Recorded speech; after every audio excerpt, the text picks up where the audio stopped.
সেই অধিকার, যে অধিকার তার কাছ থেকে কেড়ে নেওয়া হয়েছিল, কথা বলার অধিকার, সেই অধিকার মানুষ আবার পুনঃপ্রতিষ্ঠিত করেছে। 2024 সালের 5ই আগস্ট বাংলাদেশের মানুষ পরিস্থিতির পরিবর্তন করে আগামী দিনে বাংলাদেশে এই পরিবর্তনগুলো চায়। এখন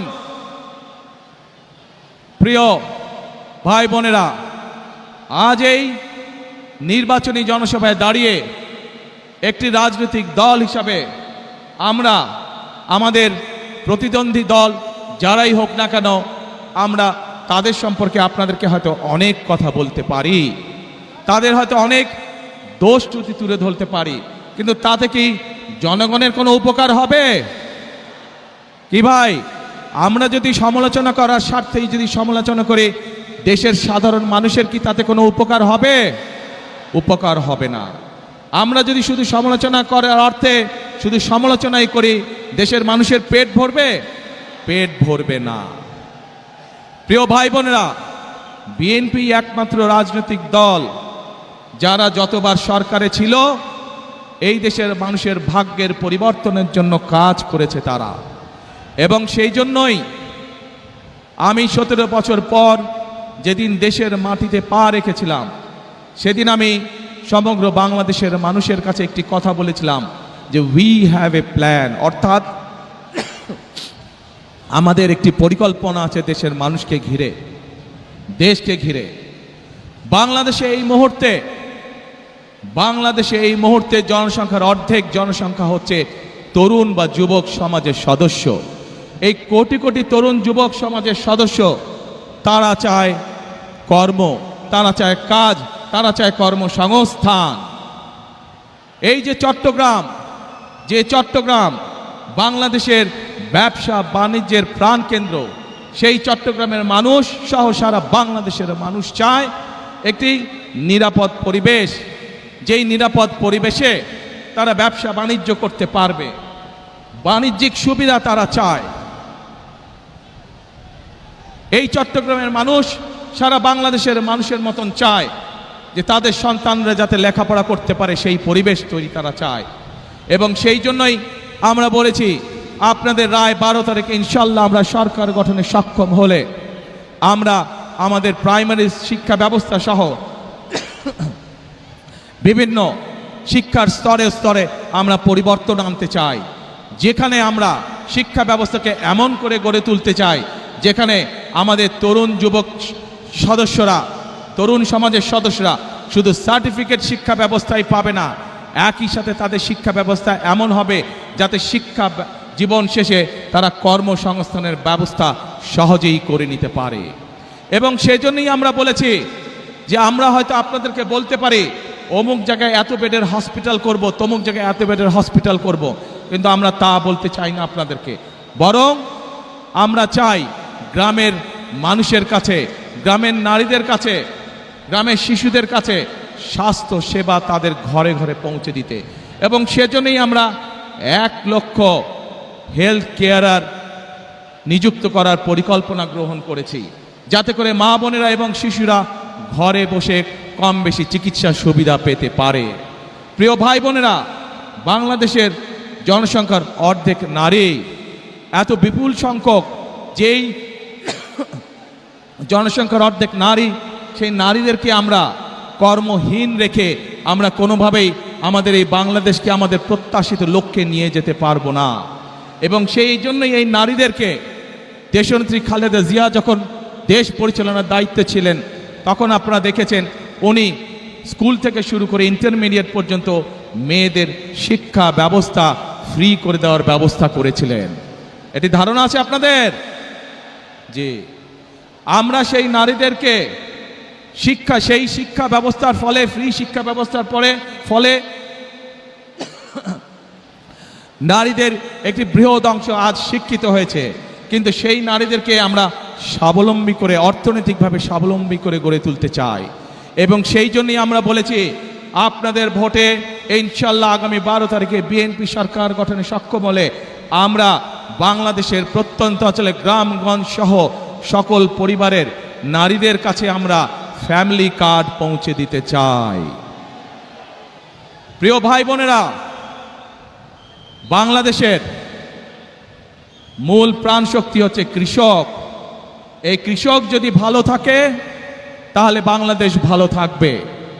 এই বিপুল জনগোষ্ঠীর খাদ্যদ্রব্যের যে ঊর্ধ্বগতি, পণ্যমূল্যের যে ঊর্ধ্বগতি, এই ঊর্ধ্বগতি যদি রোধ করতে হয় তাহলে আমাদেরকে কৃষির উৎপাদন বাড়াতে হবে, এবং কৃষির উৎপাদন বাড়াতে হলে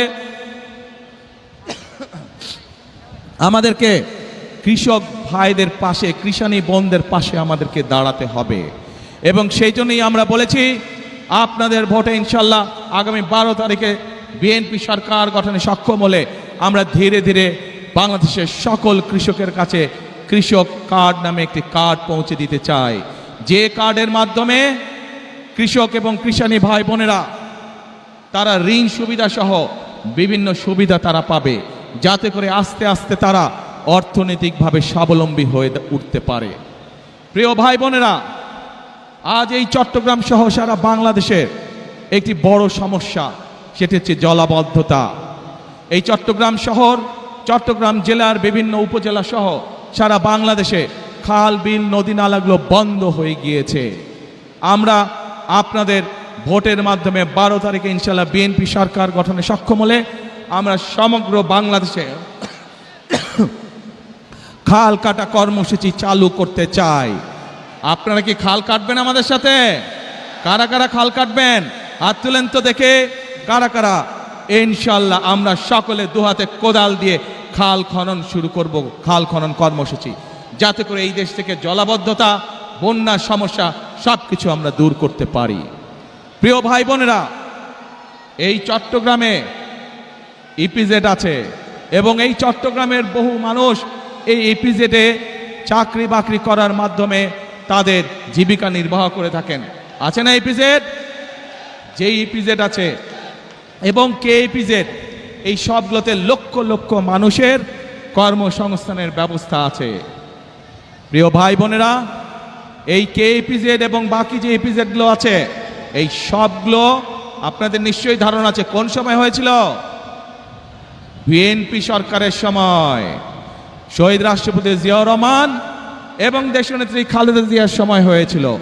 ইনশাআল্লাহ 12 তারিখের নির্বাচনে আপনাদের রায়ে ইনশাআল্লাহ বিএনপি সরকারের গঠনে সক্ষম হলে পরে আমরা এই ইপিজেডের সংখ্যা বৃদ্ধি করব।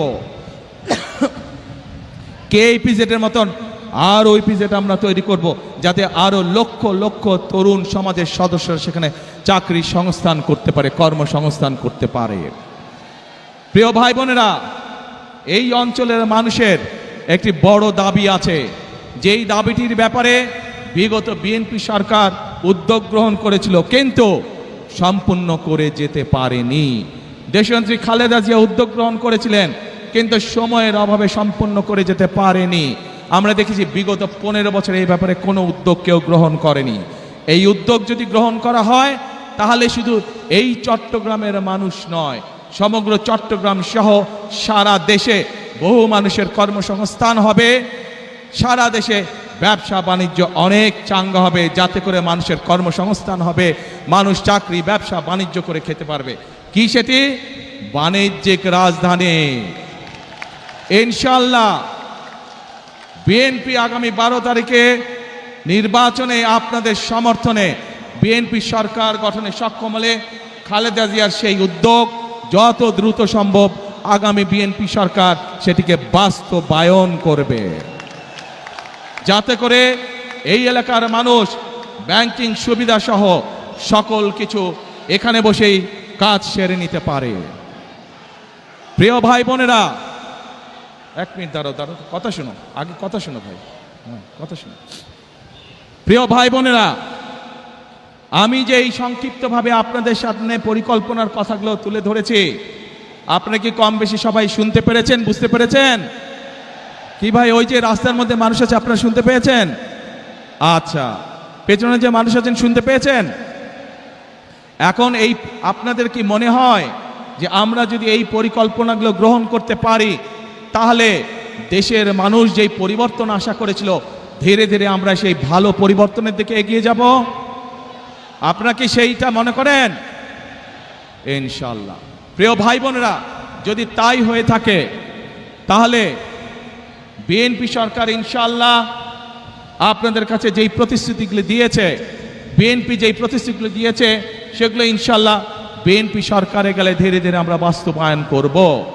কিন্তু তার আগে আপনাদের একটি দায়িত্ব আছে প্রিয় ভাই বোনেরা। আপনারা যদি মনে করেন যেই উদ্যোগগুলো আমরা গ্রহণ করেছি, যেই প্রতিশ্রুতিগুলো বা যেই পরিকল্পনাগুলো আপনাদের সামনে আমরা তুলে ধরেছি, এই পরিকল্পনাগুলো বাস্তবায়ন করতে হয়, তাহলে অবশ্যই বিএনপিকে সরকার গঠন করতে হবে। আপনারা যদি বিএনপির পাশে থাকেন, আপনারা যদি বিএনপিকে সমর্থন দেন, 12 তারিখের নির্বাচনে আপনারা যদি বিএনপিকে ধানের শীষে জয়যুক্ত করেন, তাহলেই একমাত্র আমরা এই পরিবর্তনগুলো করতে পারবো। আপনারা কি আছেন আমাদের সাথে? আলহামদুলিল্লাহ, আলহামদুলিল্লাহ। কি ভাই, রাস্তার উপরে মানুষগুলো আছেন আমাদের সাথে? আলহামদুলিল্লাহ। হ্যাঁ, ওই তো পাহাড়ের, হ্যাঁ ওই যে পাহাড়ের হাতের বাম দিকে ওনারা। আলহামদুলিল্লাহ। এখন প্রিয় ভাই বোনেরা, যত পরিকল্পনা বলেছি আমি আপনাদের সামনে সংক্ষেপে, এই পরিকল্পনাগুলো যদি বাস্তবায়ন করতে হয় আমাদেরকে অবশ্যই দুটো বিষয়ে নজর দিতে হবে। একটু শুনেন, যারা স্লোগান দিচ্ছেন একটু শুনেন, দলের নেতাকর্মী যারা স্লোগান দিচ্ছেন দয়া করে আমার কথাটা শুনেন। আমরা যত পরিকল্পনাই গ্রহণ করি না কেন, এই পরিকল্পনাগুলো বাস্তবায়ন করতে হলে অবশ্যই আমাদেরকে দুটো বিষয় খুব কড়াকড়িভাবে নজর দিতে হবে। কারণ এই দুটো বিষয় বাংলাদেশের জনগণকে তাদের প্রাপ্য অধিকার থেকে বিগত দিনগুলোতে বঞ্চিত করেছে। এবং অতীতে বিএনপি যতবার দেশ পরিচালনা করেছে, বিএনপি প্রমাণ করে দেখিয়েছে যে এই দুটো বিষয় একমাত্র বিএনপি সফলভাবে করতে পারে কাজ। কি সেই বিষয় দুটো? সেই বিষয় দুটো হচ্ছে, এক, মানুষের নিরাপত্তা, যাতে করে মানুষ নিরাপদে চলাফেরা করতে পারে, ব্যবসা বাণিজ্য, চাকরি বাকরি সব করতে পারে। প্রিয় ভাই বোনেরা, বিগত সময় যখন বিএনপি ক্ষমতায় ছিল, দেশনেত্রী খালেদা জিয়া যখন দেশ পরিচালনা করেছেন, আপনারা দেখেছেন যেই হোক না কেন, এমনকি আমাদের দলের অনেক লোক যারা কোনো অনৈতিক কাজে নিজেকে জড়িত করেছে, আমরা তাদেরকেও ছাড় দেইনি। আজ এই দেশের জনগণ, এই দেশের মানুষ যদি বিএনপির পাশে থাকে, ইনশাআল্লাহ আগামী দিনে আমরা একইভাবে কঠোর হস্তে দেশের আইন শৃঙ্খলাকে নিয়ন্ত্রণ করব, যাতে দেশের সাধারণ মানুষ, খেটে খাওয়া মানুষ যাতে করে নির্বিঘ্নে জীবিকা নির্বাহ করতে পারে। প্রিয় ভাই বোনেরা, আমরা যতই পরিকল্পনা গ্রহণ করি, আরেকটি বিষয় আছে, যদি সেই বিষয়টিকে আমরা নিয়ন্ত্রণ না করি তাহলে আমাদের কোনো পরিকল্পনা সফল হবে না। কি সেটি? সেই বিষয়টাও বিএনপি অতীতে প্রমাণ করেছে একমাত্র বিএনপির পক্ষেই সম্ভব সেই বিষয়টিকে নিয়ন্ত্রণ করা, এবং সেটি হলো দুর্নীতি। যে কোনো মূল্যে আগামী বিএনপি সরকার দুর্নীতির টুটি চেপে ধরবে। এই দুটি হচ্ছে আমাদের কমিটমেন্ট এই দেশের মানুষের কাছে। কারণ বিএনপি সরকার অতীতেও প্রমাণ করেছে, 96 সাল থেকে 2001 সাল পর্যন্ত যেই সরকার ছিল, তারা দুর্নীতিতে দেশকে নিচের দিকে নিয়ে গেছিল। 2001 সালে যখন দেশনেত্রী খালেদা জিয়া আপনাদের রায়ে দেশের দায়িত্ব পান, তখন ধীরে ধীরে ধীরে দেশনেত্রী খালেদা জিয়া দুর্নীতির করাল গ্রাস থেকে দেশকে বের করে নিয়ে এসেছেন। কাজে প্রমাণ হয়েছে, দেশের আইন শৃঙ্খলাই হোক, আইন সবার জন্য সমান। অপরাধীর পরিচয় কোনো দল দিয়ে নয়, অপরাধীর পরিচয় সে আইনের দৃষ্টিতে অপরাধী, এবং অপরাধী যেই হোক তার বিরুদ্ধে দেশের আইন অনুযায়ী ব্যবস্থা হবে। কাজেই দুর্নীতি যেই করুক, দুর্নীতি যারাই করুক, তাদের বিরুদ্ধে দেশের আইন একইভাবে প্রযোজ্য হবে। কাজেই পরিষ্কারভাবে আজকে আমি আপনাদের সহ এখানে হাজার লক্ষ মানুষের সামনে পরিষ্কারভাবে বলে দিতে চাই, আমরা যেসব পরিকল্পনা গ্রহণ করেছি সেই সব পরিকল্পনার মধ্যে কেউ যদি আইন শৃঙ্খলা ভঙ্গ করে বা দুর্নীতির মাধ্যমে সেগুলিকে বাধাগ্রস্ত করেন, তাদেরকে কোনো ছাড় আমরা দেব না ইনশাআল্লাহ। প্রিয় ভাই বোনেরা, আজ সময় এসেছে পরিবর্তনের। এই পরিবর্তনকে যদি সত্যিকারভাবে মিনিংফুল পরিবর্তন করতে হয়, দেশের মানুষের ভাগ্যের পরিবর্তন করতে হয়, তাহলে আমাদের সকলকে আজ ঐক্যবদ্ধ থাকতে হবে। প্রিয় ভাই বোনেরা, আপনাদের সকলকে সতর্ক করে সজাগ দৃষ্টি রাখার জন্য, একটি বিষয় সজাগ দৃষ্টি রাখার জন্য আমি অনুরোধ করব। বিগত 15-16 বছর আপনারা এখানে বহু নতুন ভোটার আছে যারা জীবনে কোনোদিন ভোট দিতে পারেনি। পেরেছিলেন আপনারা? আপনাদেরকে ভোটের অধিকার থেকে বঞ্চিত করে রাখা হয়েছিল। ঠিক একইভাবে আজান দিচ্ছে, আচ্ছা আজান দিচ্ছে, আমরা আজানটা শেষ হয়ে যাক, তারপরে আমরা আবার বক্তব্য শুরু করছি।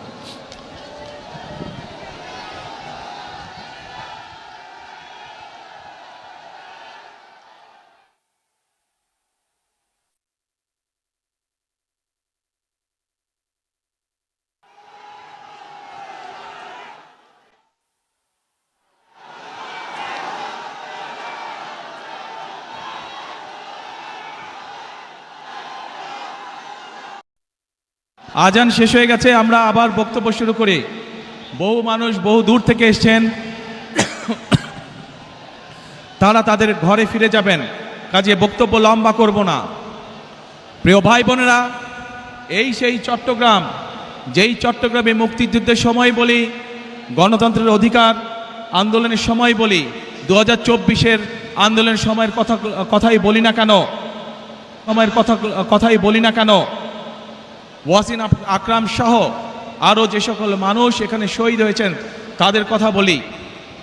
এই সেই চট্টগ্রাম, যেই চট্টগ্রামে সমতল এবং পাহাড়ের মানুষ একসাথে বসবাস করেন। আমরা চাই সমতল এবং পাহাড়ের মানুষ, আন্দোলনের সময় আমরা দেখিনি কে সমতলের মানুষ কে পাহাড়ের সময়, 71 সালে যুদ্ধের সময় আমরা দেখিনি কে সমতলের মানুষ কে পাহাড়ের মানুষ। আমরা চাই সকলকে নিয়ে আমাদের সেই প্রত্যাশিত বাংলাদেশকে গড়ে তোলার জন্য। সে পাহাড়ের মানুষ হোক, সে সমতলের মানুষ হোক, সে ইসলাম ধর্মের মানুষ হোক, সে অন্য কোনো ধর্মের মানুষ হোক, আমরা সকলকে নিয়ে আমাদের প্রত্যাশিত বাংলাদেশকে গড়ে তুলতে চাই। এবং সেই প্রত্যাশিত বাংলাদেশকে যদি গড়ে তুলতে হয়, তাহলে আজকে আমি এখানে আপনারা যে লাখো মানুষ উপস্থিত আছেন, আপনারা সহ আপনাদের মাধ্যমে আপনাদের এলাকার লক্ষ কোটি মানুষের কাছে আমি আহ্বান রাখব, গণতন্ত্রে যারা বিশ্বাস করেন, মানুষের বাক স্বাধীনতায় যারা বিশ্বাস করেন, গণতন্ত্রের স্বাধীনতায় যারা বিশ্বাস করেন, সকলকে আমি আহ্বান জানাবো, ধানের শীষ তথা বিএনপির উপর আস্থা রাখুন। ইনশাআল্লাহ ধানের শীষ এবং বিএনপি নির্বাচিত হলে আপনাদেরকে সাথে নিয়ে, এই দেশের খেটে খাওয়া মানুষকে সাথে নিয়ে বিএনপি তাদের প্রত্যাশিত বাংলাদেশ গড়ে তোলার কাজে হাত দেবে ইনশাআল্লাহ, অতীতের মতন। প্রিয় ভাই বোনেরা, সেজন্যই আমি সবসময় একটি কথা বলে থাকি, গড়ব কাজ, গড়ব দেশ, সবার আগে বাংলাদেশ। করব কাজ, গড়ব দেশ, সবার আগে বাংলাদেশ। কাজে আমাদের বাংলাদেশকে যদি আমাদের মতন সুন্দর করে গড়ে তুলতে হয়, তাহলে গণতন্ত্রের পক্ষে সকল শক্তিকে আজ ঐক্যবদ্ধ থাকতে হবে। যে কারণেই ওয়াসিম আকরাম সহ বহু মানুষ তাদের জীবনকে উৎসর্গ করেছেন। তাদের জীবনের মূল্যকে যদি আজ আমাদের তাদের মূল্য দিতে হয়, তাদের জীবনের ত্যাগকে, তাহলে অবশ্যই আজকে আমাদের মানুষের যে প্রত্যাশা, সেই প্রত্যাশা পূরণের জন্য কাজ করতে হবে। এবং যা মাত্র বললাম আমি, ইনশাআল্লাহ ধানের শীষের উপর আস্থা রাখুন, ইনশাআল্লাহ বিএনপির উপর আস্থা রাখুন। বিএনপি আপনাদেরকে সাথে নিয়ে আপনাদের সেই প্রত্যাশা পূরণে কাজ করবে। প্রিয় ভাই বোনেরা, বিগত 15 বছর যেভাবে আপনাদের রাজনৈতিক এবং অর্থনৈতিক অধিকার ছিনিয়ে নেওয়া হয়েছিল, সেরকম একটি ষড়যন্ত্র আবারও শুরু হয়েছে। আপনাদের প্রতি আমার আহ্বান, এই ষড়যন্ত্র সম্পর্কে সকালে সজাগ থাকবেন, সতর্ক থাকবেন, যাতে আবার আপনাদের অধিকার কেউ ছিনিয়ে নিতে না পারে। আপনাদের ভোটের অধিকার, আপনাদের কথা বলার অধিকার, আপনাদের বেঁচে থাকার অধিকার যাতে আবার কেউ ছিনিয়ে নিতে না পারে। 12 তারিখে নির্বাচন, ইনশাআল্লাহ এই নির্বাচনের দিন আপনাদের কাছে আমার প্রত্যাশা, কখন যাবেন ভোট দিতে? না না, এবার ফজরে গেলে হবে না, এবার তাহাজ্জুদের নামাজ পড়ার জন্য উঠতে হবে। তাহাজ্জুদের নামাজ পড়বেন এবং ভোট কেন্দ্রের সামনে গিয়ে, যার যেই ভোট কেন্দ্রের সামনে গিয়ে ফজরের নামাজ জামাত করে আদায় করবেন এবং তারপরে লাইন দিয়ে ভোটের জন্য দাঁড়িয়ে যাবেন যখনই ভোট কেন্দ্র খুলবে। পারবেন ইনশাআল্লাহ? তাহলে কথা একটাই, করব কাজ, গড়ব দেশ, সবার আগে বাংলাদেশ। আল্লাহ হাফেজ। বাংলাদেশ জিন্দাবাদ, বাংলাদেশ জাতীয়তাবাদী দল জিন্দাবাদ। আসসালামু আলাইকুম। আমি আপনাদের সাথে, আপনারা চেনেন, আপনারা এই মানুষগুলোকে চেনেন, তারপরেও যে মানুষগুলো আগামী দিনে এই এলাকার মানুষের উন্নয়নের রাজনীতির সূচনা করবে, সেই মানুষগুলোর সাথে আপনাদেরকে আমি পরিচয় করিয়ে দিচ্ছি। যেহেতু এখানে চট্টগ্রাম জেলার সকল প্রার্থী উপস্থিত আছেন, কক্সবাজার জেলার সকল প্রার্থী আমার পাশে দাঁড়িয়েছেন। আপনাদের এলাকার উন্নয়নের দায়িত্ব এই মানুষগুলোর উপরে থাকবে, যাতে আপনাদের এলাকায় উন্নয়ন হচ্ছে কি হচ্ছে না আপনারা নির্বাচিত করার পরে এই মানুষগুলোর কাছে কি আপনার অভাব অভিযোগ আপনারা জানাতে পারবেন। এদেরকে যদি নির্বাচিত করেন আপনারা, তাহলে এরা আপনাদের কাছে জবাবদিহি করতে দায়বদ্ধ থাকবে। সকল মা বোন সহ সকল ভাইদের প্রতি আমার অনুরোধ, 12 তারিখে যাতে কেউ কোনোভাবে আপনাদের ভোটের অধিকার কেড়ে নিতে না পারে, সেই ব্যাপারে সদা সতর্ক দৃষ্টি রাখবেন। ইনশাল্লাহ সতর্ক থাকবে। আপনার সকলে হাত এই ডান শীর্ষে তুলেন। প্রিয় ভাই বোনেরা, এই আমার হাতের ডান এবং বাম পাশে যেই মানুষগুলো দাঁড়িয়ে আছে, এরা হচ্ছে ধানের শীষের প্রতিনিধি। ইনশাল্লাহ 12 তারিখে এদেরকে জয়যুক্ত করবেন, যাতে আপনার জীবনকে আপনি নিরাপদ করতে পারেন, আপনার এলাকার উন্নয়নকে আপনি নিশ্চিত করতে পারেন। আল্লাহ হাফেজ। বাংলাদেশ জিন্দাবাদ, বাংলাদেশ জাতীয়তাবাদী দল জিন্দাবাদ। আসসালামু আলাইকুম।